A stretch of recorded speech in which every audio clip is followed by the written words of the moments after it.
Un saludo de nuestra parte. Claro que sí. Buenas noches, ¿cómo están? Ya empezamos el día de hoy. Hoy es viernes y como cada viernes digo yo, el cuerpo de Cristo lo sabe y es un tiempo de edificación, un tiempo donde vamos a hablar de un tema muy interesante que ya lo habíamos prometido hace un rato y bueno, ya hoy es el tiempo de hacerlo. Así que le doy las gracias por estar conectado, por empezarse a conectar. Y bueno, Violeta y yo, las dos violetas, el ramillete, no, las dos flores violeta, estamos aquí muy felices de poder compartir con ustedes en esta noche, Violeta. Así es, buenas noches a los que se están conectando. Les pedimos que extiendan esta palabra y que compartan, porque el tema de hoy va a ser el Padre Nuestro y lo va a estar explicando el pastor Pedro González y sabemos que va a ser parte de traernos a nosotros más entendimiento y sabemos que la palabra añade vida a nuestra vida. Y pues bueno, bienvenido, Pastor Pedro. Gracias, Violeta. Buenas noches. Gracias a ti y gracias a todos los que están aquí con nosotros. Buenas noches, Pastor. Platícame. Bueno, a ustedes del panel y a toda la audiencia que se va juntando ahora, pues muy contentos de poder participar en esta edificación del cuerpo de Cristo, y bien que lo dice usted, es viernes y el cuerpo de Cristo lo sabe.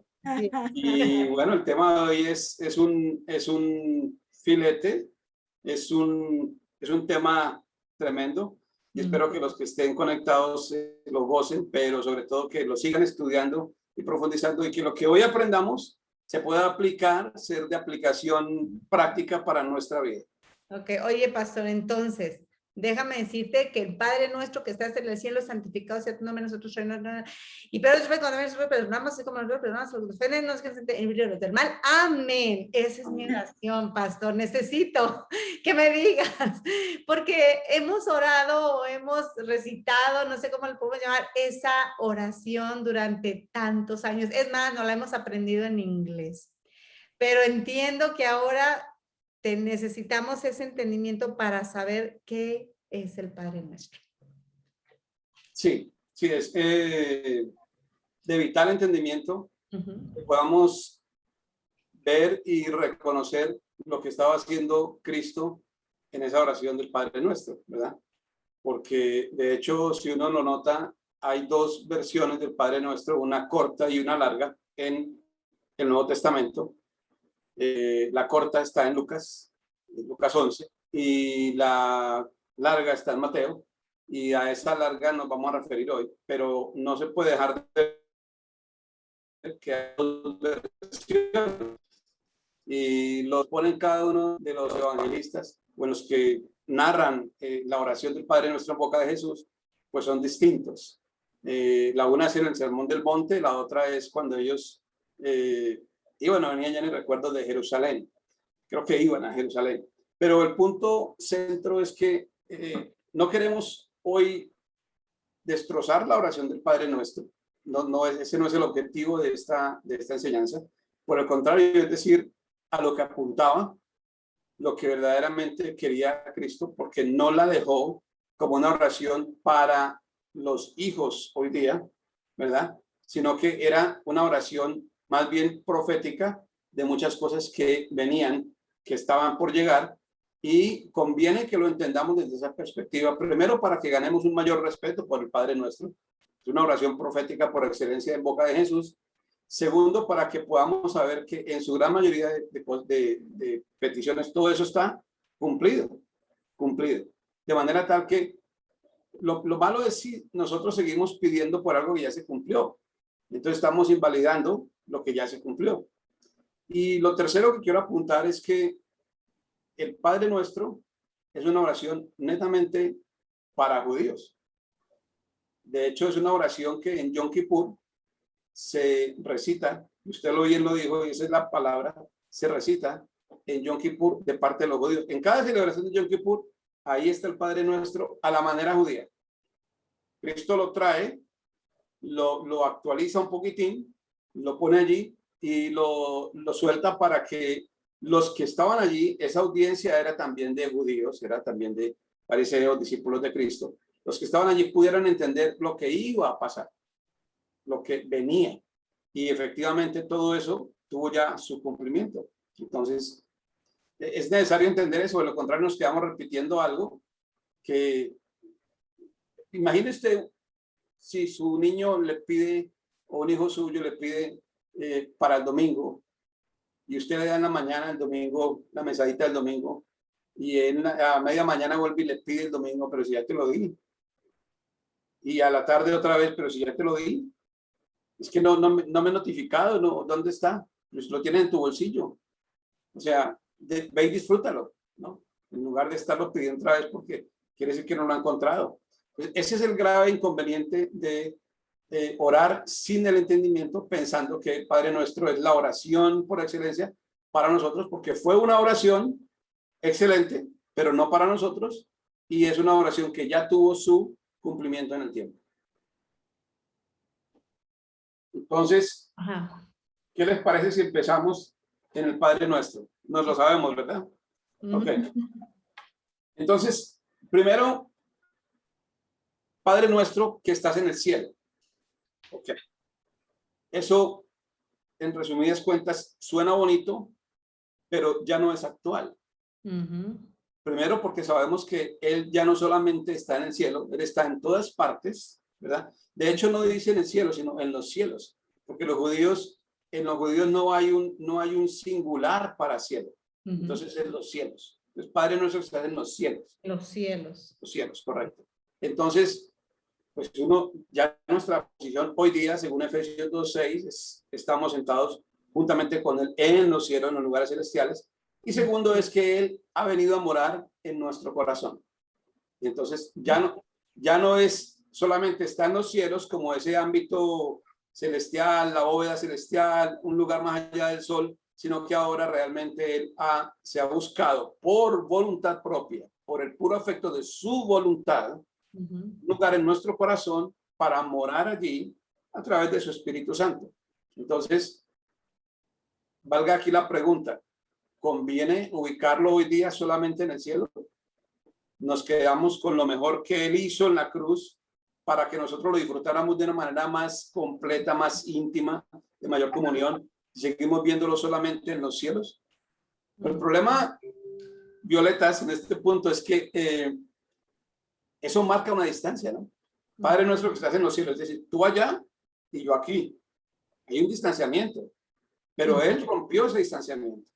Él lo hizo, no nosotros. Ahora, si Él lo hizo, ¿por qué nosotros no lo vamos a aceptar? Y con nuestra palabra, nosotros validamos o invalidamos aquello que ya fue dado a través de la fe. Porque cuando nosotros hablamos, eso está llenando nuestro entendimiento. Cuando las personas hablan de las cosas, de los conceptos, hablan de todo a partir de cómo lo perciben. ¿Sí? Entonces, yo hablo de las cosas de acuerdo a la percepción que tengo de ellas, lejanas, distantes, frías, calientes, etcétera, etcétera. Y más bien eso me lleva a expresarme de las cosas desde mi posición almática. Pero en la posición espiritual hoy somos uno con Dios. El que se ha unido a Dios, un espíritu es con Él. Entonces, conviene decir que ya eso tiene que quedar guardado. O sea, y otra vez, no estamos destrozando eso. Él lo estaba diciendo porque Él se iba a subir a la cruz para lograr que eso ya no fuera un wow, qué hermoso, sino que fuera algo superior. Él va a habitar ahora en nosotros. Entonces, hasta ahí vamos bien, ¿verdad? Adelante. Una pregunta. Sería entonces, o sea, está bien si una persona dice, pero también está en el cielo y en todo lugar, porque te van a rebatir, ¿no? Entonces, esa sería una pregunta. Y la segunda es, ¿por qué se refiere a los cielos y no al cielo, por ejemplo? Es solamente...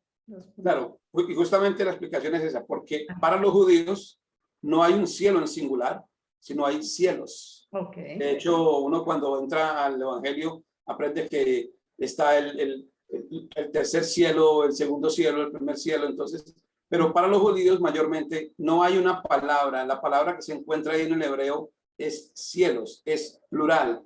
Y de hecho el plural de los hebreos no es plural de mucho, es plural de grandísimo. Ok. O sea, es vital entender esa parte también. Segundo, y otra vez, vamos a ir despejando esto poquito a poquito para que podamos llegar a verdades sólidas y que podamos dejar atrás. Y si una persona le dice a uno, bueno, pero también está en el cielo. Bueno, sí. Si quieres, sigue diciendo, Padre nuestro que está en los cielos, y también aquí en mi corazón, y también habitas conmigo. Eso sería más completo. Y si se quiere, válido, ¿no? Pero no deje por fuera la parte más importante de lo que ocurrió en la cruz, que fue darnos una comunión con Él. Porque ahí sí entonces estamos dejando por fuera la carne, la pulpa del asunto, ¿no? O sea, lo rico, lo divino del asunto. Y luego, la segunda parte, ahora, conviene decir esto, en el Padre Nuestro judío hay 7 peticiones, y son 7 peticiones en el Padre Nuestro que nos dejó Jesús, ¿verdad? Entonces, son 7 peticiones porque es un modelo de oración para ellos. Por eso decimos, mayormente, es una oración para judíos, y es una oración de judíos. Entonces, danos hoy nuestro pan de cada día. Esto es tremendo porque cuando uno dice danos hoy nuestro pan de cada día, tiene que caer en cuenta, ¿está pidiendo pan físico o está pidiendo pan espiritual? Escuché por ahí que si se refiere al pan físico solamente, entonces tener refrigerador es un pecado. Porque si es danos hoy nuestro pan de cada día, ¿yo para qué quiero un refrigerador si estoy pidiendo un pan cada día? No voy a almacenar, ¿verdad? O sea, ¿cómo puedo almacenar? Pero o sea, el pan nuestro de cada día nos lo hoy. Entonces, uno ve, por ejemplo, en Isaías 63:16. Si no estoy mal ahí, déjeme revisar en la escritura. No, de hecho, veamos Proverbios. Buscando mis notas. Veamos Isaías 63:16. No, perdón. Sí, es el pan nuestro de cada día. Proverbios 38. Proverbios 38. Y esto es parte de la cultura judía, ¿verdad? Y esto era como pedía el hombre de Proverbios 38. Y dice,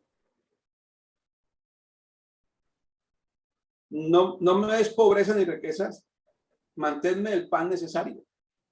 Manténme el pan necesario, es decir, el pan de cada día.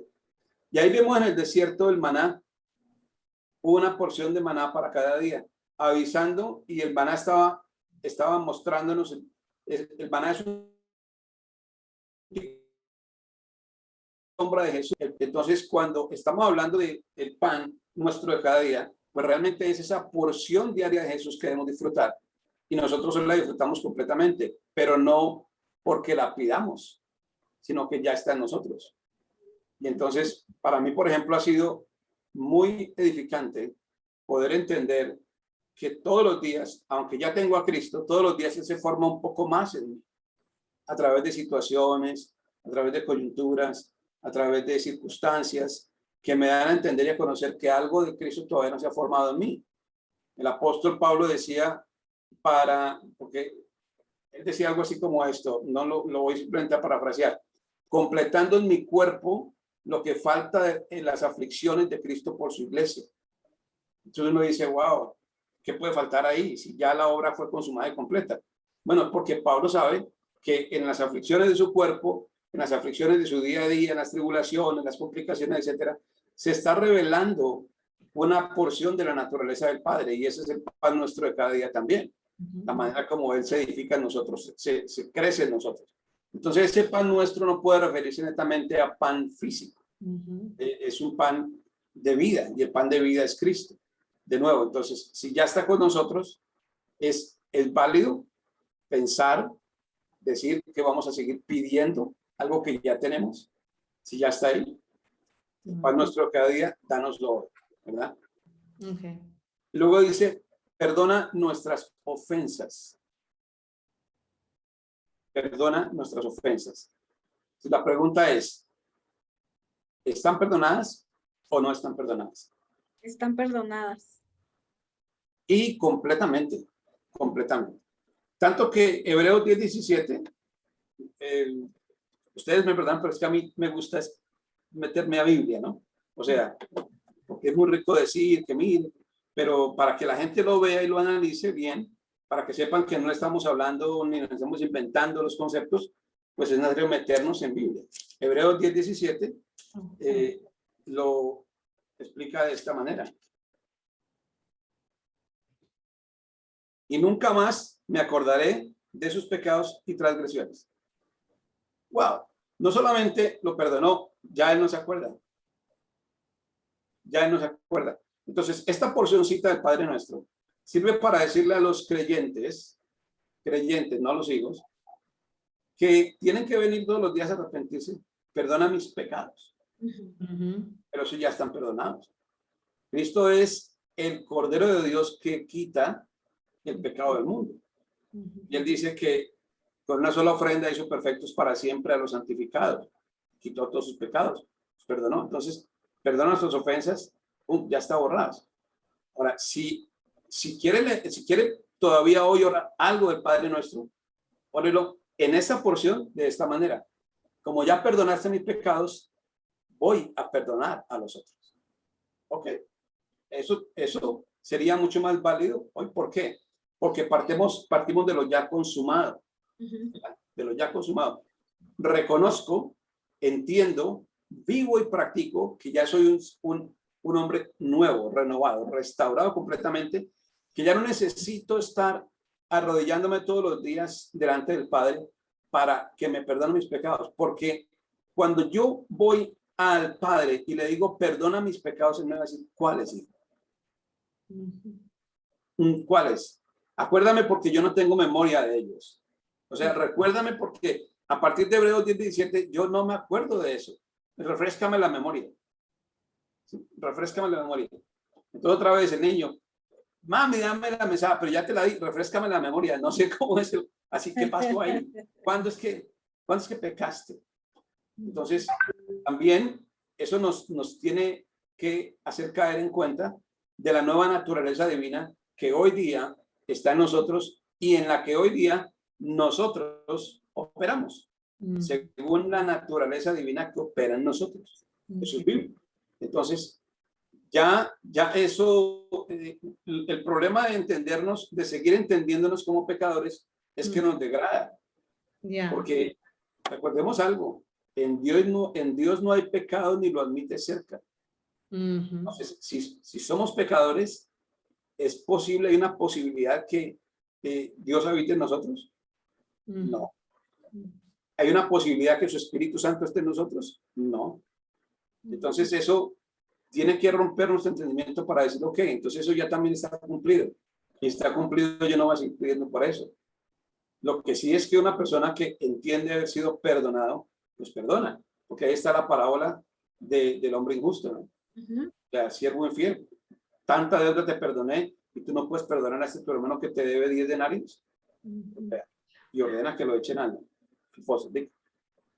Oye, pastor, perdón que te interrumpa. Es que yo sé que Dios le está más entendida, un poco así, más en esta realidad, en este entendimiento. Pero te puedo preguntar, por ejemplo, hay personas que chocan con este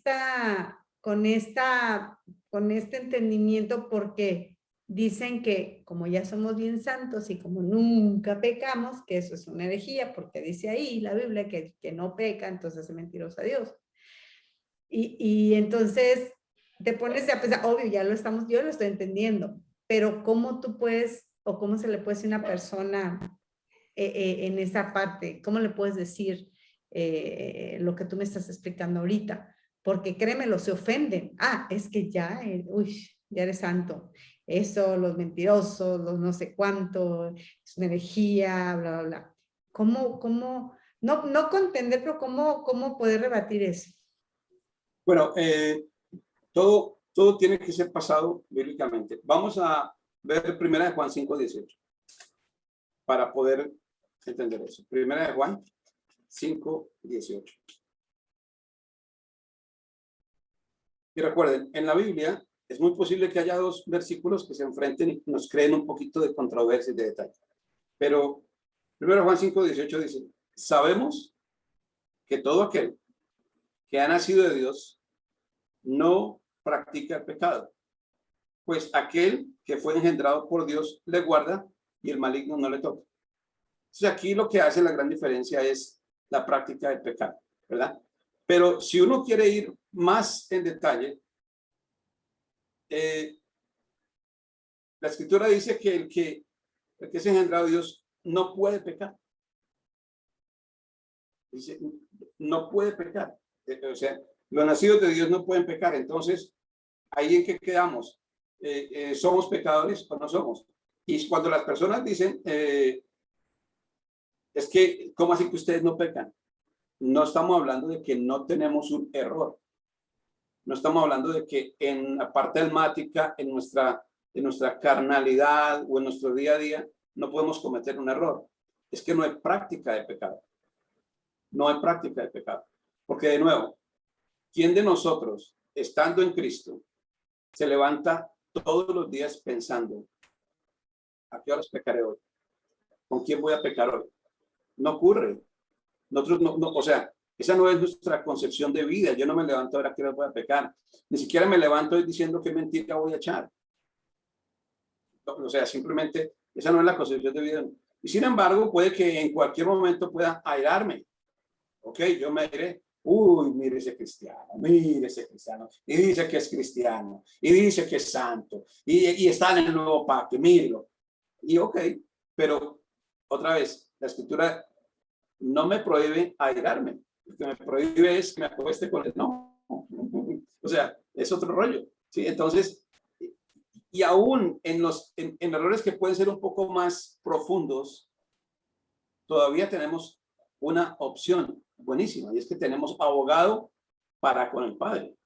Y dice la escritura que en tanto que Él vive para interceder por nosotros. De manera tal que ahí está el muñequito que se cae y se vuelve a levantar. La escritura dice 7 veces cae el justo y vuelve a levantarse. Pero miren la construcción que tiene ese versículo. 7 veces cae el justo. Y si es 7 veces cae el justo, quiere decir que después de la primera caída que tuvo, no perdió su condición de justo. De justo. Así es. Entonces, y vuelve a levantarse. ¿Vuelve a levantarse como qué? ¿Como pecador o como justo? Como justo. Como justo. Yes. Entonces, y luego dice que nosotros fuimos hechos justicia de Dios en Él. Justicia de Dios en Él. ¡Wow! Entonces, y dice que nuestra fe vence al mundo. Y los nacidos de Dios vencemos al mundo. Entonces, pero es clave entender que nosotros no podemos pecar por lo que hemos venido trillando tanto tiempo atrás, porque el pecado ya no está en nuestra conciencia. Porque no nos levantamos pensando con quién voy a pecar hoy, o a quién haré pecador, o a quién llevaré el pecado, o de cuántas maneras voy a pecar hoy.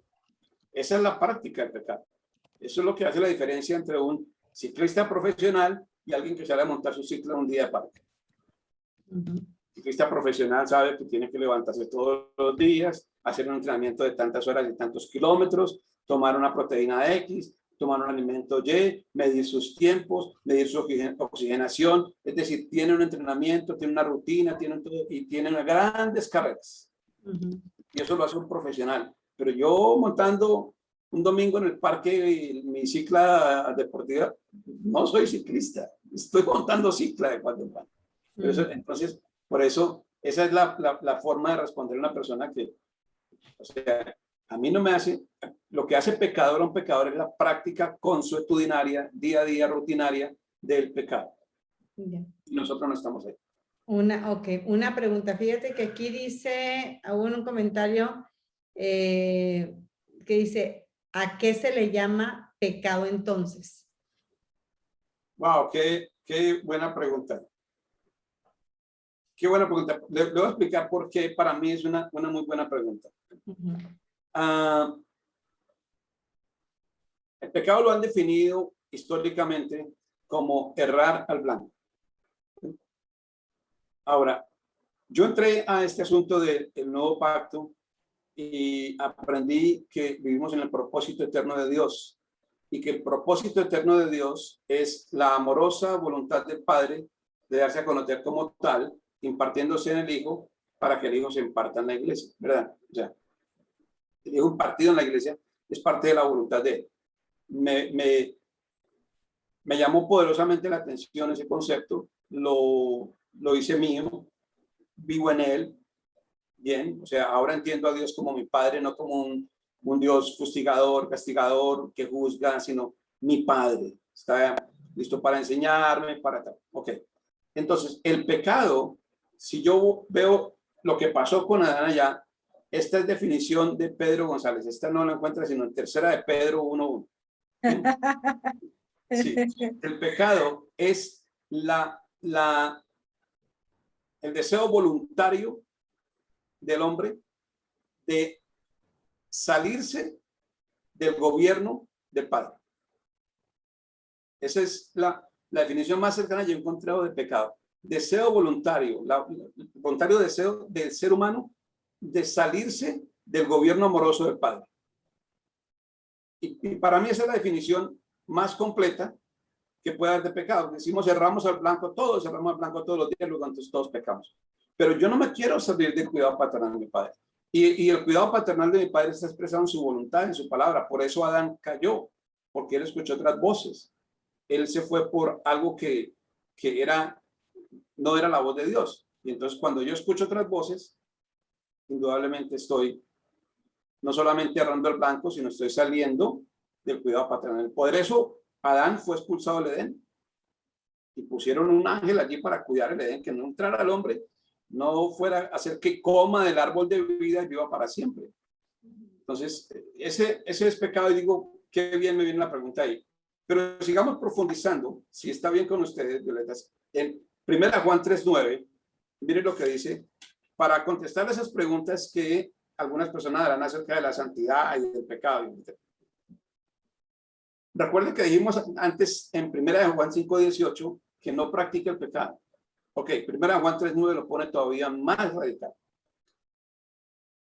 Y fíjese cómo lo trae desde el 8. El que practica el pecado es del diablo, porque el diablo peca desde el principio. Pues para esto apareció el Hijo de Dios, para deshacer las obras del diablo. ¿En dónde? En nosotros. Todo aquel que es nacido de Dios, ahora estamos en 1 Juan 3:9. Todo aquel que es nacido de Dios no practica el pecado porque la simiente de Dios permanece en él y no puede pecar. ¿Cómo? No puede pecar. Pecar, porque es nacido de Dios. Ahora, la pregunta es, ¿somos nacidos nosotros de Dios o no? Claro. Engendrados de Dios. O sea, hay un chorro de escritura que nos muestra, nos recuerda, nos garantiza, nos afirma, nos establece, nos afianza en la verdad que es esa. Somos nacidos de Dios. Para la muestra un botón, Juan 1:12, a los que le recibieron, a los que creen en su nombre, les dio potestad de ser llamados hijos de Dios. Y ahora vemos en Juan 5:18 los engendrados de Dios. Nosotros somos engendrados de Dios. ¿Engendrados a partir de quién? De Cristo. Él era el unigénito, que luego se hizo primogénito, y él explica que de manera que si la semilla, él, no cae en tierra y muere, no lleva mucho fruto, pero si muere lleva abundante fruto, cada uno de nosotros. Pero nosotros somos ya productos de esa semilla, engendrados de Dios, de su semilla. Semilla quiere decir semen. Engendrado de Dios, es decir, semen de Dios. Entonces, o sea, lo que pasa es que esto es necesario romper con estas estructuras de pecado en nuestra mentalidad, porque nuestra conciencia afecta poderosamente nuestra actividad diaria. Y si en nuestra conciencia está el concepto de pecado todavía, será mucho más fácil que caigamos. Escuché de un gran predicador, y es algo que hoy la religión usa esa frase para seguir en su caballito de batalla, y este predicador decía, el evangelio que no confronta el pecado es un evangelio de paz. Yo estoy de acuerdo, pero ¿cómo confrontamos el pecado? Con la verdad, acerca del pecado, con la verdad. No es llamando desde los púlpitos y desde los atrios de las iglesias a cada persona que entra pecador y venga y se arrodilla y se confiesa, porque de lo contrario no hacemos nada. Es diciéndole que hubo un hombre que sin conocer pecado fue a la cruz, murió por nosotros, nos limpió de todo pecado, y ahí está de manera total, radical, absoluta, confrontado el pecado de la manera más brutal. Confrontado el pecado. Es decir, tú ya no tienes pecado en ti. Ahí está confrontado. Dígame si hay algo más profundo una manera más absoluta de confrontar el pecado que diciéndole, uno, que era justo, murió por ti, que fuiste pecador para que tú, que eras pecador, ya no fueras declarado pecador, sino justo. Y hecho justicia a Dios en él. Poderosísimo. Me gustó la frase, pastor, que dijo, el pecado se confronta con la verdad. Y hablando de las personas que tienen esa mentalidad todavía religiosa y que usan el pecado pues para llevar a la gente al arrepentimiento, pero lejos de llevarlo a la verdad, los llevan a su conciencia pecaminosa y es con lo que ellos viven y actúan, ¿verdad? Porque como bien dijo usted, el pecado se confronta con la verdad te va a hacer libre. Así es. Así es, libre de pecado. Entonces, ¿qué nos enseñaron? Desde la cultura católica tradicional, ¿qué es lo que yo me acuerdo? Yo estaba muy crío cuando allá me mandaban y entonces había que pasar allá al frente y donde estaba uno y el padre decía, ahora vamos a por mi culpa, por mi culpa, por mi gran culpa. Yo pecador me confieso, por mi culpa. Yo pecador me confieso. What? ¿Qué? Hoy día digo, ¿a qué horas? Sí. O sea, entonces, ¿para qué murió Jesús? Exacto. Así es. Digo, ¿para qué murió? Es decir, ¿para recordarme todos los días que soy pecador? No, para hacerme libre del pecado. Así es. Para hacerme libre del pecado. Conoceré la verdad y la verdad os hará libres. Dame un segundito entonces, pastor, nada más para leer algunos comentarios rapidito. No sé si los tengas ahí, Viole, que tengas algunos. Mireya Cano dice, ese es mi pastor. Me siento muy orgullosa de él. Porra, pastor. Saludos, Mireya.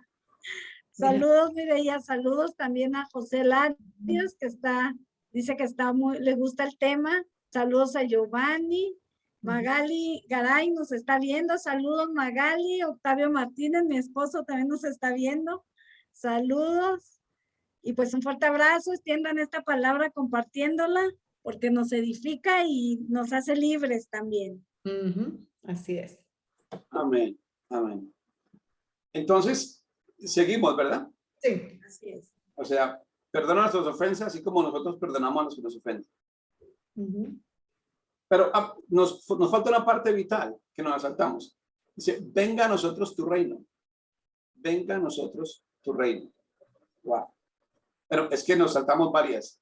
Padre nuestro que estás en los cielos, santificado sea tu nombre.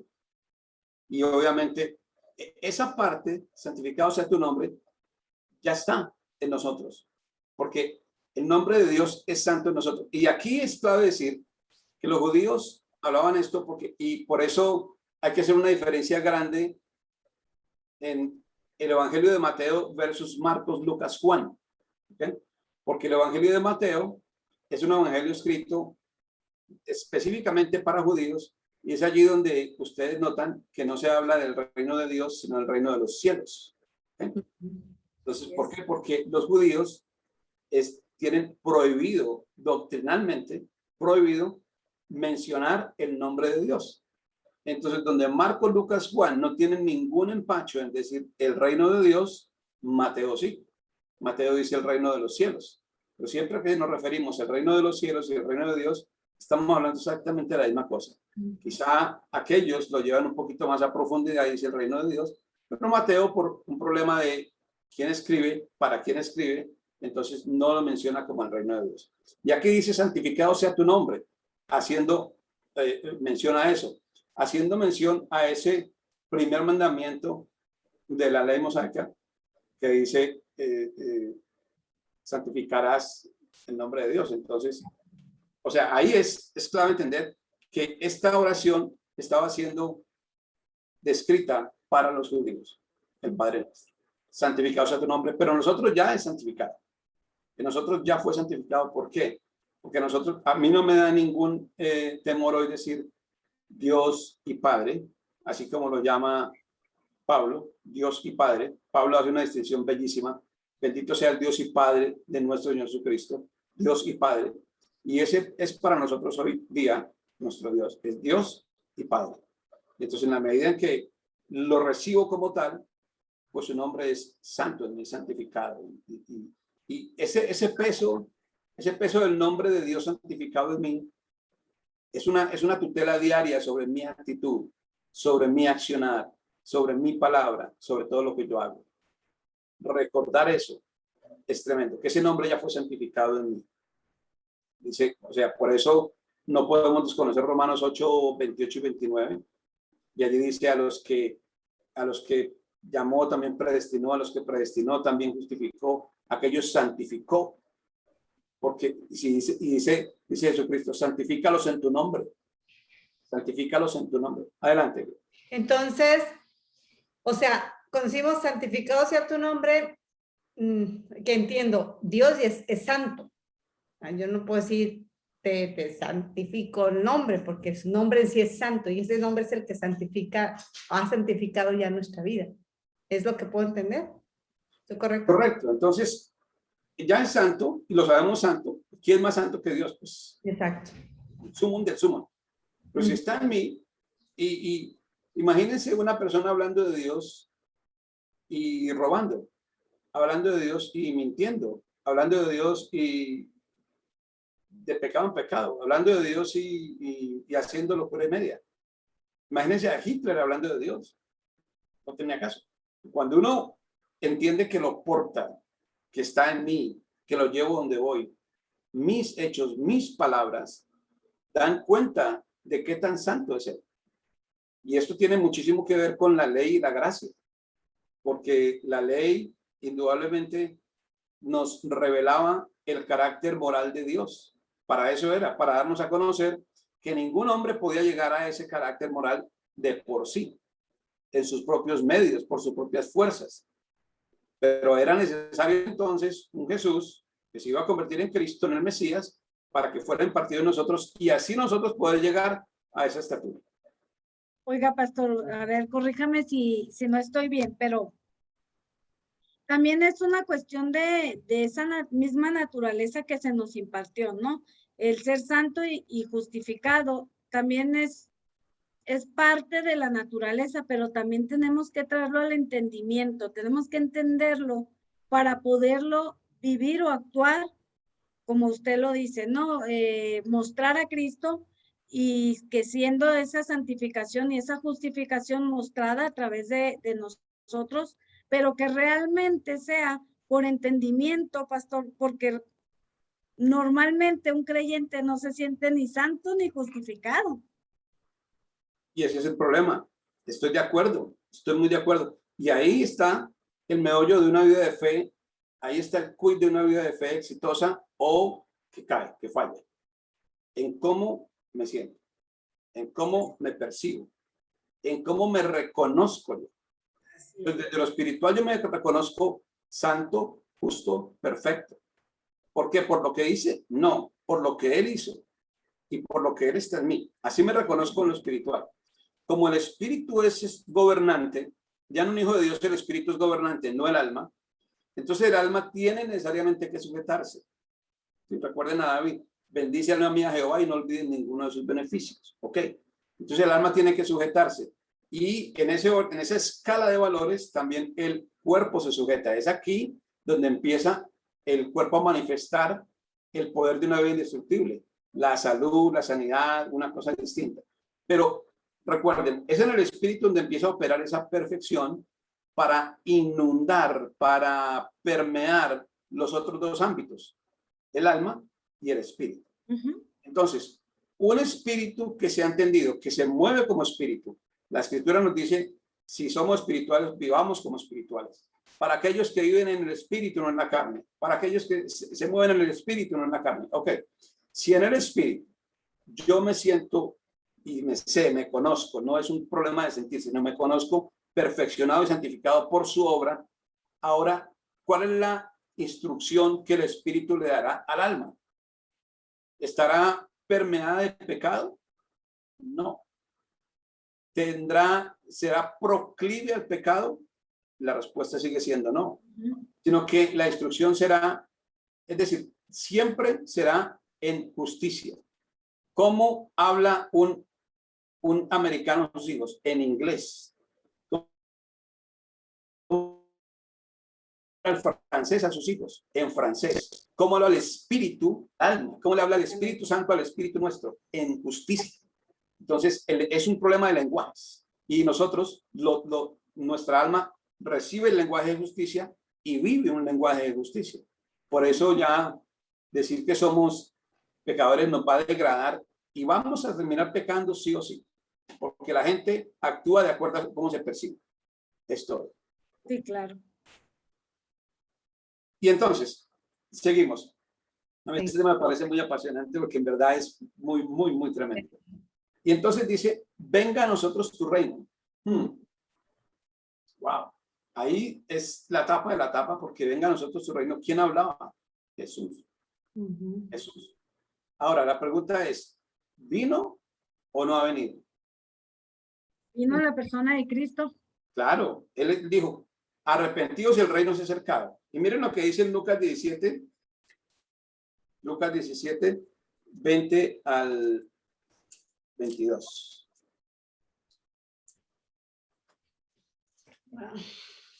Vamos a revisarlo. Lucas 17, 20 al 22. Preguntado por los fariseos, ¿cuándo habrá de venir el reino de Dios? Le respondió. Dice que aquí ya dicen el reino de Dios. Le respondió, el reino de Dios no vendrá con advertencia, ni dirán, helo aquí o helo allí, porque de aquí el reino de Dios está entre vosotros. Es decir, el reino de Dios ya vino.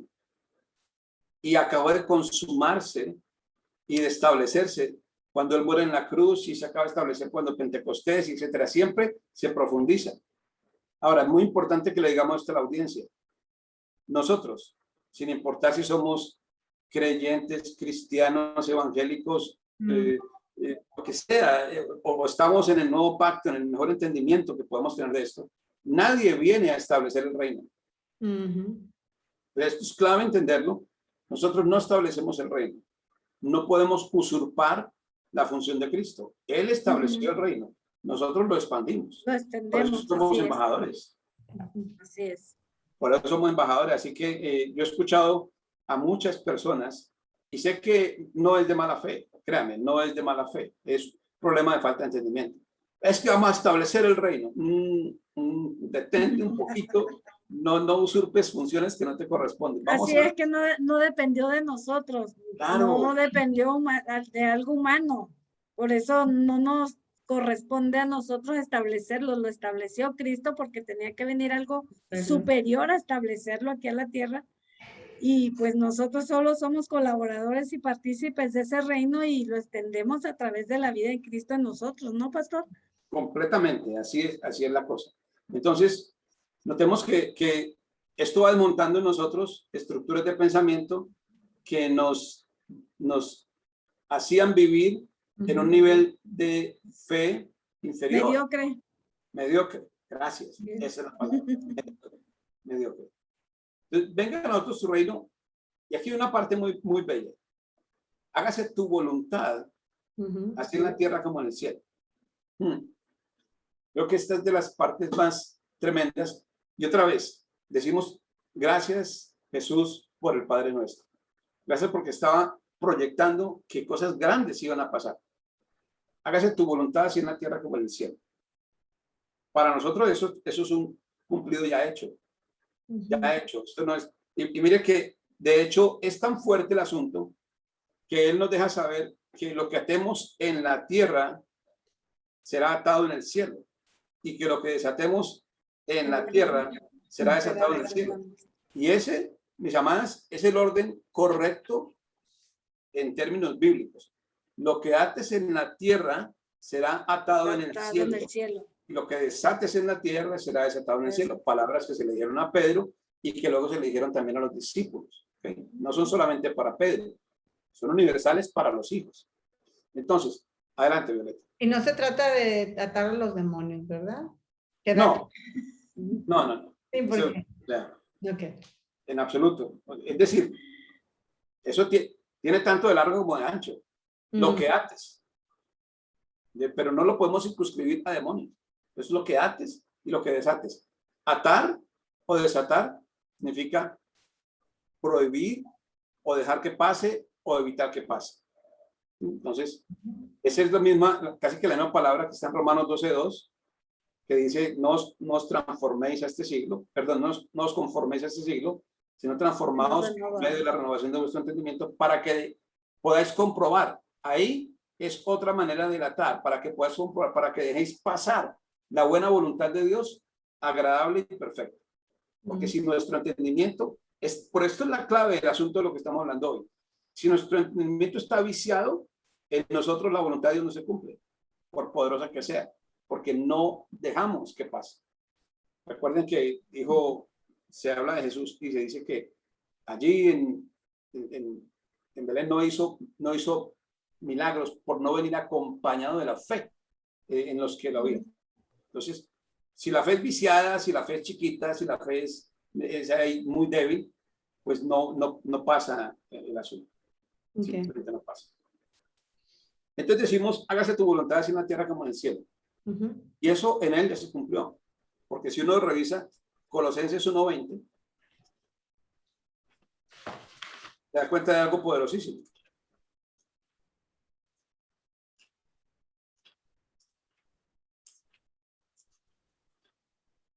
Wow.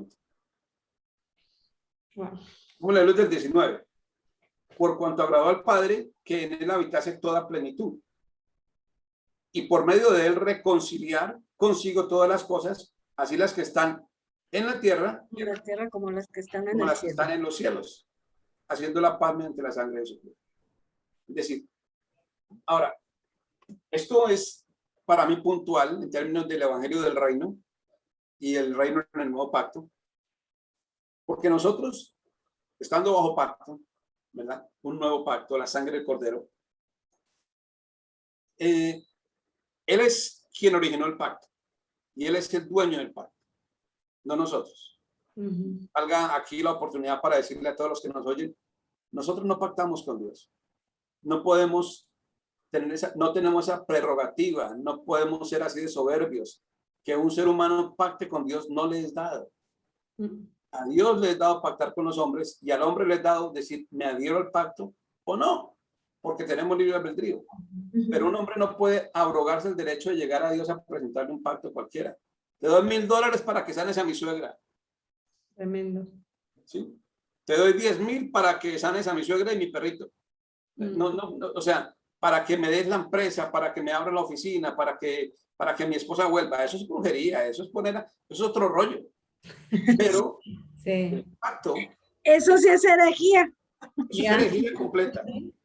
O sea, yo le digo a los que estén oyendo, cuando escuchen a un predicador decir, y yo no estoy aquí en contra de ningún predicador, simplemente que hay los que de buena fe han aprendido eso, les gusta, les parece subyugante y lo hacen, y hay los que de mala fe también lo practican. Eso hay que hablarlo clarito, con sus letras bien limpias. Pero el día que usted escuche en una congregación, venga y pacte con Dios, o que escuche, selle esta palabra con una ofrenda, o sea, huya de ahí, que lo están esculcando. Es decir, de buena fe o de mala fe, pero está pasando. Sí. Entonces, pero como él es el dueño del pacto y la tierra es la que está bajo pacto, ¿qué hace uno cuando pacta con alguien? Uno espera que ese alguien haga algo para que uno haga otra cosa. Entonces Dios hizo pacto con el hombre y el hombre es el que tiene la necesidad de responder al pacto, la tierra. De manera tal que la tierra, estando bajo pacto, es donde se debe originar la primera acción para que él replique. Las personas dicen, y se suena muy bonito, muy piadoso, muy de fe, estoy esperando en Dios. Y realmente la Biblia muestra en más de una ocasión que Dios está esperando en nosotros. Wow. Dios está esperando en nosotros. Es decir, yo tengo que hacer y Dios va a respaldar. No dice que yo sé los planes que tengo para vosotros, planes de paz y no de mal, para daros un futuro y el fin que esperáis. Mostrémosle un plan a Dios y él posiblemente se va a mover. Mire, venid a mí todos los que estén cansados y trabajados y yo os haré descansar. ¿Quién va primero? Yo tengo que moverme, yo tengo que ir a él. Acercaos a mí y yo me acercaré a vosotros. Y lo que acabamos de leer es todo lo que ates en la tierra. ¿Quién? Yo. Será atado en el cielo, ¿quién? Él. Y todo lo que desates en la tierra, ¿quién? Yo. Y será desatado en el cielo. Entonces, a toda acción mía le viene una acción de Dios. Él está esperando en mí y los religiosos están esperando en él. ¿Cómo hacemos? ¿Cómo hacemos? Sí, sí, sí. O sea, en este punto, nuestro trabajo es enseñar, así sea de una manera ácida, la verdad. Porque por eso nuestra fe será probada como oro, si es pasada por la verdad. La verdad es el filtro, es el ácido de nuestra fe. ¿Está en la verdad o no está en la verdad? Por eso hay tantos débiles en la fe y muchos duermen. Porque simplemente parece que están vivos, pero no están vivos, porque la fe es la que los activa. El Espíritu Santo es el que los activa. Pero nosotros debemos ser absolutamente claros y exponer las verdades desnudas, tal como están, para decir, esto es lo que es y no puede ser de otra manera. A uno no le pueden venir a echar mentiras que no tengan asiento bíblico y sobre todo no le pueden hablar de un solo versículo para decirle que todo eso es cierto. Y otra vez, hay una máxima de hermenéutica que dice, si dos versículos entran en conflicto, usted tiene que irse por el que tenga más peso. Entonces, si una persona dice, entonces, es que el que dice que no peca es mentiroso, pero hay uno que dice que es el que es engendrado de Dios, ¿qué tendrá más peso? El que dice que no peca es para qué? Para aquel que todavía no llega. Es mentiroso. Le hace mentiroso. Pero una vez que llegó a Cristo, el Cordero de Dios que quita el pecado del mundo, entonces es imposible que el pecado permanezca en él. Así es. O estamos o no estamos. Así es. O somos o no somos. Eso lo aprendí en México, ¿verdad? O somos o no somos. Punto. Y hay que ser radicales. Este evangelio es para radicales. No podemos irnos por verdades a medias porque verdades a medias siguen siendo mentiras. Son mentiras. Es que ahí está, ay. ¿Ven? Aquí tenemos una compañera de clase y como estamos hablando de esto, precisamente estamos aprendiendo, le digo, ve, que sí es cierto. Estamos aprendiendo bien, estamos aprendiendo bien. Sí, y luego casi que finalizando, venga a nosotros su reino, hágase tu voluntad así en la tierra como en el cielo. Ya vemos que está reconciliado, que nosotros estamos para responder. O sea, hacemos y él responde. Se va a hacer así, en los hijos se va a hacer así. Lo que hagamos aquí, él lo replica allá. Y luego dice, y no nos dejes caer en tentación. Y luego hay otras personas que dicen, no nos metas en tentación. Bueno, primero que todo es clarísimo que Dios no tienta a nadie. Según Santiago, Dios no puede tentar a nadie, ¿verdad? Y líbranos del mal, pero realmente la versión original es del malo. ¿No? Líbranos del malo. Y todo eso ya ocurrió. Porque si uno ve Hebreos 2:14, y aquí, ojalá que el que esté oyendo tome nota de este versículo, porque este versículo es magistral a la hora de confrontar las doctrinas de demonios. Pero magistral, porque las doctrinas de demonios nos enseñan a echar fuera demonios de los hijos de Dios, imagínense, de los hijos de Dios. O sea, yo conozco de ministerios que cada domingo hacen liberación, y entonces este domingo liberan a un hijo de Dios del espíritu de tabaquismo, espíritu de cigarrillo, y al otro domingo lo liberan del espíritu de alcoholismo, y al otro domingo lo liberan del espíritu de pornografía, y al otro domingo lo liberan del espíritu de etc. Siempre lo están liberando de demonios, y los demonios en el hijo no pueden habitar. O nos habita el Espíritu Santo, o nos habita un demonio, o dos, o una legión. Pero una vez que el Espíritu Santo está ahí, simplemente ya no puede habitar más. Entonces, Hebreos 2:14, ¿qué dice? Necesario es entender esta palabra completamente, porque así nos evitamos hacer guerras que ya no tienen sentido. Vivir detrás de cosas que ya para nosotros son un tiempo consumado. Hebreos 2:14. Así que, por cuanto los hijos, ¿quién? Los hijos, participaron de carne y sangre, aquí no dice los creyentes, los hijos. Él también participó de lo mismo, para destruir por medio de la muerte al que tenía el imperio de la muerte, esto es, al diablo. demonio o Satanás. Entonces, veamos el versículo. Según ese versículo, ¿quién está destruido? El diablo, Satanás. El diablo está destruido. No es que esté solamente derrotado, no es que esté solamente despojado, y no es solamente que esté exhibido. Es que también a partir de Hebreos 2:14 está destruido.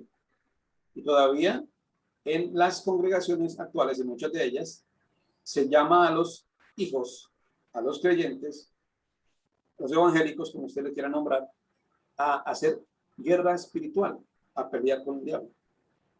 ¿A pelear con quién? Con un destruido. ¿A pelear con quién? Con un despojado, con un derrotado, con un exhibido. Una cosa le digo, una persona llama a pelear al diablo y a lo mejor saca su último aliento y se levanta a pelear con él. Esté seguro y ojalá la pelea no sea física, porque me iría muy mal.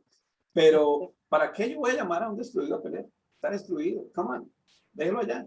Yeah. Conocí una predicadora, no voy a decir el nombre aquí porque no se trata de a nadie, una predicadora que dijo que se había ido a varias partes, ¿no? Una se fue al mar a sacar los demonios de allí. Dijo, me fui al mar a sacar los demonios. Vimos ahí unos ídolos, entonces nos fuimos a sacar esos demonios de allí. Digo yo, pues si están en el mar, déjenos allá, ¿no? Aquí lo sacan. ¿A dónde los va a sacar? Segundo, dijo que se había ido al Himalaya, a unas cuevas allá en el Himalaya, a sacar demonios de allá. ¿Por qué los quiere sacar? Pues si están allá, déjenlos allá. Sí, claro.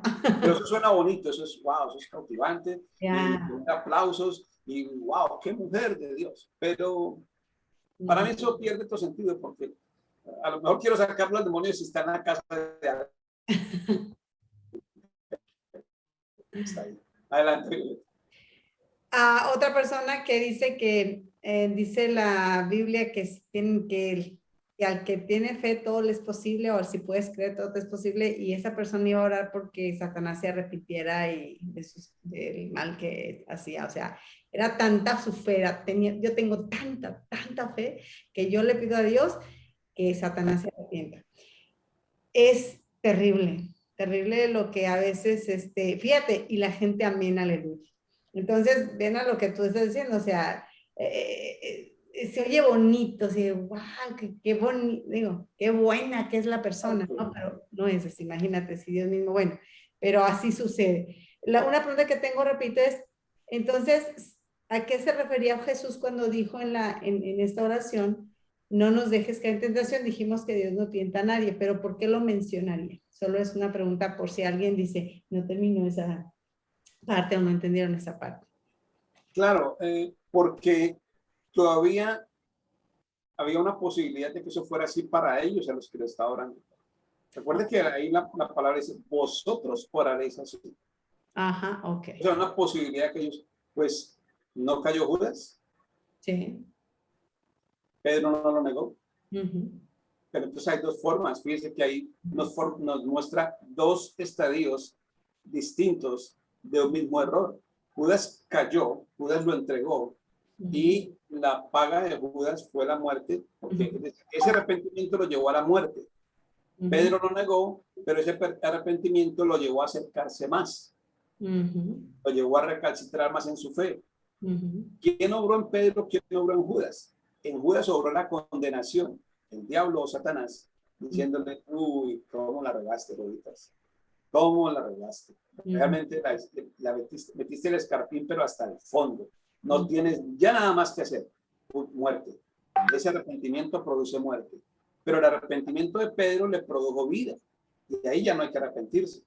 Ese arrepentimiento le produjo vida. Y entonces Pedro se hace más fuerte en su fe, recalcitra más en su fe, y vemos a un Pedro después levantando a Dorcas de la muerte, sanando gente al paso de su sombra. Y eso es lo que hace el Espíritu Santo en nosotros cuando de alguna manera erramos. El Espíritu Santo dice, ay, Pedrito, hablando de mí ahora, ay, Pedrito, ¿cómo te fuiste a enojar de esa manera?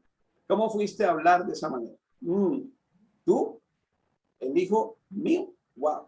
Entonces Pedrito dice, wow, sí, tienes razón. No más, es entendido, aprendido, ¿sí? O sea, ahí opera el Espíritu Santo. Por eso es moverse en el Espíritu. Pero aquel que no se mueve en el Espíritu, pues tiene la conciencia que cauterizada. peca, reza y empata, listo, no hay problema. Buen dicho. Sí, sí, sí. ¿Y qué hacen? O sea, se van los católicos a confesarse con el cura cada domingo o cada sábado, etc. Una vez por semana. Y empiezan otra vez su semana de pecado hasta la otra semana. Pero los evangélicos, ¿qué hacen? Llamado al altar. Sí. Venga, lloramos. Venga, lloramos aquí, que eso se va a sentir bonito. Música, un buen piano. Vamos a llorar, vamos a compungirnos, vamos a declarar aquí que otra vez pecador, y cuanto más plañidero suene el servicio, más fuerte es el ambiente de arrepentimiento allí. Ahora, hermanos, tenemos que llegar a este momento porque el Señor dice: arrepiéntete. Tú que has errado, tú que has estado por fuera, tú que has mirado a tu vecina, wow, y llanto y todo ese rollo. Ahí es, o sea, todo es un ambiente creado para lograr que usted se sienta así, para después. Entonces ahora necesitamos de quién nos ponga la mano, de quien nos haga caer, de quien nos ponga a llorar un poquito más, y ya, listo. Pero el Señor ahora dice: te perdono. Ya listo. Pues ya, eso ya estuvo hace rato. Eso operó en la cruz y solamente en la cruz. Nadie más lo va a hacer. Nadie más lo va a hacer. Él lo hizo. Entonces, esa persona se levanta, se ha caído, ha temblado, ha llorado, se ha compungido. El otro se ha confesado ahí en el confesionario. Y así sucesivamente. Los judíos han hecho sacrificios, han matado su gallinita y todo lo demás. Y ahora volvemos a empezar otra carrera para hasta la otra semana. Por eso en algunas congregaciones es importante el servicio del miércoles o el del viernes, porque la gente ya anda arrastrando la cobija, ya no somos tan pecadores que si no llega el miércoles, pues a lo mejor yo ni el domingo voy, porque ya me siento que ya no soy justo de entrar a la casa de Dios. Pero todo eso es una construcción de la religión. Yo aquí no estoy acusando a ningún pastor. Los pastores, muchísimos de ellos, genuinamente creen que eso es lo que hay que hacer. Creen que está bien y buscan ahí en la escritura cómo llevar a la gente a eso. Mezclan pactos, se inventan cosas cuando no las tienen a la mano y todo lo demás. Juntan una cosa que no tiene una otra, etcétera. Hacen alegorías y etcétera, etcétera, etcétera. Es que es un servicio muy bonito, bien elaborado, donde a la capa del cojo que estaba en la hermosa. La capa del cojo le dieron 7 connotaciones. ¡Wow! Esto es hilar delgado. Esto es hilar delgado. Como dice que arrojó su capa, levantó, arrojó su capa. Esa capa le dieron 7 connotaciones que no supe dónde la sacaron en la Biblia, pero y toda la gente lloraba y se confundieron. O sea, impresionante. Entonces son puras alegorías que definitivamente pueden no llevar a la verdad, pero eso se siente bonito. Sí. Porque descarga la conciencia de pecado. Pero si nosotros entendemos Hebreos 9 y 10, sabremos que la conciencia ya está lista, está limpia. No hay, o sea, nos movemos ahora en limpia conciencia. Y cuando, por ejemplo, erramos, pues obviamente entendemos que no es una cuestión de sentirse con la condenación aquella y que cada domingo estás cerrando, cada domingo vas para pedir perdón por la misma situación, porque hay gente que se condena tanto y se siente tan miserable que no inventes, o sea, o sea, es algo que por lo menos antes me pasaba mucho a mí. Yo no me sentía, por ejemplo, perdonada por Dios, porque era lo que se me había enseñado, y cargas con eso toda la semana, y es que no, y cómo crees, y es horrible vivir con esa carga cuando Dios ya te hizo libre y te hace más consciente de cuando erramos en algo, pero tampoco te hace sentir como que, o sea, Dios está dando con chicote y te va a castigar y te va a venir mal para tu vida, pero somos muy responsables. Ya en este punto somos muy responsables de cuando hablamos, de cómo accionamos, y pues obviamente vamos a errar en algún momento, vamos a fallar, pero ya no tenemos esa cuestión de estarse cargando con tanto condenación. Mira, aquí está el pastor, no quiero dejarlo de saludar. Jorge Iniestra, ¿cómo está, Pastor Jorge? Saludos, Pastor Jorge. Y bueno, todos los que se han conectado. Wow.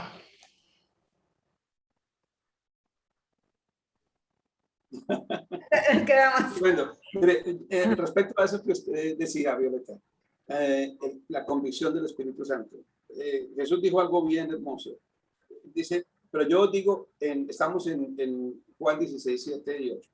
Yo digo la verdad, os conviene que yo me vaya. Esto es bien, bien poderoso. Os conviene que yo me vaya, porque si no me fuese, el Consolador no vendría a vosotros. Mas si me fuese, os lo enviaré al Espíritu Santo, el Consolador.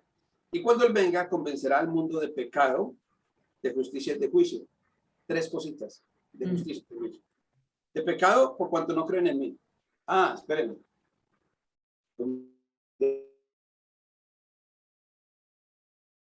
De frente. De pecado, por cuanto no creen en mí. Y entonces, ¿qué pasa para los que creen en Él? Una de dos. Si uno está convencido del pecado por cuanto no cree en Él, entonces quiere decir que está convencido del no pecado por cuanto cree en Él. Es que la palabra tiene 2 filos. Es aguda, eficaz y más cortante que espada de 2 filos. Aquí hay una verdad subyacente, una verdad implícita y otra explícita. La explícita es de pecado por cuanto no creen en mí. Y la implícita, lo que también quiere decir es que el que crea en Él ya no tiene problema. Y luego dice, de justicia por cuanto voy al Padre. Y entonces aquí es lo que hablaba Violeta. De justicia por cuanto voy al Padre y no me veréis más. Ok, yo físicamente no lo estoy viendo, pero sé que está con el Padre. Y Él dijo ahí en Juan 17 que, hey, Padre, que sean uno, así como yo soy uno en ti y tú en mí, que yo sé, y que nosotros en ellos, para que sean uno y el mundo crea. Ok, de justicia. Si Él está allá, si tiene acceso al Padre, habiendo muerto como pecador, porque Él murió como pecador sin haber cometido pecado, entonces quiere decir que ya la justicia se cumplió. Por eso dice, deja porque sí conviene para que se cumpla toda verdad y justicia. Se somete a la justicia terrenal, etcétera. Entonces, ya estando Él allá, yo estoy convencido de justicia. Y es más, si la Biblia me dice a mí, que antes era lo que era, que yo fui hecho justicia de Dios en Él. Justicia de Dios en Él. Listo. Y luego dice, y de juicio por cuanto el príncipe de este mundo ha sido juzgado. Eso ya, el juicio ya estuvo. El príncipe de este mundo ya ha sido juzgado. Entonces, ¿a qué más espero yo? ¿Qué más espero que pase? Ya todo está consumado, si Él lo dijo en la cruz. Entonces, esas son verdades que nos quitan todo un peso de la conciencia, ¿verdad? Yo por ahí escuché una vez, esto fue hace mucho tiempo en Colombia, y salí de esa tienda riéndome porque había un letrero que decía, una conciencia limpia es síntoma de mala memoria. Oiga, yo salí de la risa. Pero entonces, tenemos mala memoria, pastor, porque tenemos claro, conciencia limpia. ¿Sabe cómo lo digo hoy día? Una conciencia limpia es síntoma de mala memoria de Dios. Dios no se acuerda de mi pecado. Exacto. Dios no se acuerda de mi pecado. O sea, simplemente una conciencia limpia es síntoma de la mala memoria de Dios. Cada vez que algo me venga a acusar, digo, pero si Dios me acuerdo, yo cómo me voy a acordar. Y normalmente todo es en el pasado. Nadie se va a arrepentir del pecado que va a cometer. Aunque hay personas que tienen esta construcción. Padre, perdóname por lo que voy a decir. ¡Bum! Sí. Ya saben que van a comer prójimo y perdóname por lo que voy a decir. Hablando de la carne, no del alma. O hablando del alma y no del cuerpo. Una cosa así dicen por ahí. No sé cómo era la cosa. Pero normalmente esas son a eso se refiere la Biblia cuando dice doctrinas de viejas que andan en las casas. Y tal. Bueno, pero no quiero entrar en detalle para no ofender géneros. Pero de eso se trata. O sea, que hablemos lo que es. No podemos seguir diciendo que creemos en Dios y seguir considerando que somos menos que hijos de Dios. Y si hijos herederos, coherederos con Cristo, limpios de pecado y justificados, santificados. Es que para mí, Romanos 8, 28, 29 es todo un viaje de santificación extrema. Es como, yo lo veo como que de repente estoy entre el barro y alguien me saca del barro y me pone un chorro de agua, pero de esos tipo bombero industrial, con una manguera de esas de 8 pulgadas y me pone todo el baño completo y luego de que por orejas y por todas partes y luego de que estoy bien limpio, entonces ya está limpio, está justificado, pero ahora me va a santificar. Ahora me echan el alabastro encima, el perfumito encima. Encima me dan buena ropa, estoy vestido de Cristo. O sea, me dejan nuevecito. Lo que estaba en el barro salió, y lo que estaba en el barro no se conocía, ahora se conoce. Ahora se conoce. Yo así lo veo. Cuando veo Romanos 8, 28, 29, digo, wow, es todo un viaje. Y él lo hizo. Para mí es como teletransportación, pum, en un acto. Lo difícil aquí creo que es el creerlo, y no solo el creerlo, sino el entenderlo. Porque de verdad podemos ver muchas personas que se están exponiendo y bueno, creo que es un proceso, pero no, todavía no han entendido lo que ya son, o hay personas que viven en esa mentalidad antigua que por más que les digas, no, o sea, no, se les hace tan poderoso, tan grande como para que pueda operar eso en sus vidas. Es increíble, y sufren, porque yo sé que la gente sufre. O sea, y a lo mejor de la impotencia, sí, es que no es así, pero a la vez hay algo en el espíritu que quieren escuchar, pero que la misma religión hace que estén abortando esto que está llegando a sus vidas, ¿no? ¿Sabes que yo admiro mucho a esas personas? Créame, de buen corazón lo digo, las admiro por una razón, la fidelidad. Porque ellas se resisten a soltar algo creyendo que están traicionando algo. Entonces creen que están traicionando algo. Y por eso la única forma de presentárselo de una manera dócil, con mansedumbre, con tranquilidad, y presentárselo una y otra vez, y de mi manera. Por eso qué bien que este programa siga pasando, porque aquí vienen diferentes gracias, que si el apóstol Ugarte, que si el pastor Iniestra, que si el pastor Rudy Ortegón, o sea, diferentes gracias. Y son lenguajes, y de repente lo que no me entienden a mí se lo van a entender al pastor Rudy, y lo que no entienden al pastor Rudy se lo entienden al pastor Iniestra o al apóstol Ugarte, etcétera, etcétera. Entonces, y eso hace que, expuestos a la verdad, al fin se pueda entender y salen de la presión. Claro. Realmente, para mí, yo admiro al religioso, en el sentido de lo aferrado que es a su fe, ¿no? Él está dispuesto a pactar, está dispuesto a diezmar, se deja estafar si se quiere, ¿verdad? Con tal de alcanzar algo. Pero cuando ya él entiende que fue alcanzado, no escogimos nosotros a Dios, sino que Dios nos escogió a nosotros, que es por puro amor, que es por pura gracia, pues se rompen las cadenas y empieza otro viaje, ¿no? Distinto. Pero es de admirar, porque son personas muy fieles a lo que creen, muy consecuentes con lo que creen, hacen para poder hacer. Y un problema que he visto en el Nuevo Pacto es que las personas se relajan mucho, ¿no? A veces demasiado, y solemos llegar a perder el compromiso, lo cual es triste, pero si tenemos una verdad superior, ¿por qué no nos comprometemos más con ello? Así es. Pero por lo demás, para mí el religioso no es un enemigo, es un target, es una meta, es un alcance, ¿no? Así como entré a la religión diciéndome y prometiéndome que iba a alcanzar almas, ahora estoy en este nuevo pacto diciéndome y prometiéndome que voy a alcanzar religiosos. Porque son un target. Sí. Yeah. Yo era religiosa. Ya está alcanzada. Pues excelente, excelente este tiempo, pastor, que compartimos con usted. El tiempo se nos ha terminado. Yo creo que ya nos pasamos unos minutitos, pero es un tema extenso que tenemos para mucho, y con usted, imagínese. Le agradecemos su tiempo. Violeta, pues pasen buenas noches y despedimos el programa. Claro que sí. Gracias a usted, pastor, por estar con nosotros. Gracias a todos los que se conectaron y estuvieron ahí muy atentos. Compártanlo, por favor. Denle like a la página.